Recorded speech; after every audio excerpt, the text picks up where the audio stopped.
તો આ છે સ્પૂલ ઇન્સ્યુલેટર.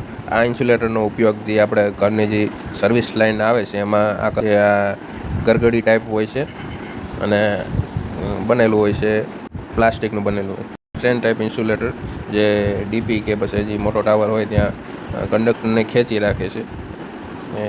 તે જગ્યાએ ઉપયોગ કરવામાં આવે છે સ્ટ્રેન ટાઈપ ઇન્સ્યુલેટર. અને પિન ટાઈપ ઇન્સ્યુલેટર, તો આ પિન ટાઈપ ઇન્સ્યુલેટર તો બધાને ખબર જ હશે, કેમ કે 11 kVમાં જે આપણે જે થાંભલા જે સીધી લાઇનમાં જતું હોય તાર, એટલે એ જગ્યાએ આ પિન ટાઈપ ઇન્સ્યુલેટર મૂકવામાં આવે છે.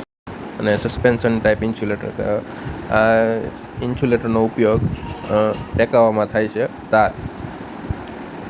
આ ઇન્સ્યુલેટરને બધાને ખબર જ છે, કેમ કે આ સ્ટેર ટાઈપ ઇન્સ્યુલેટર છે જે થાંભલાને 11 kVમાં જે જગ્યાએથી 11 kV કે LT ટર્ન લેતી હોય ત્યાં ઉપયોગ છે.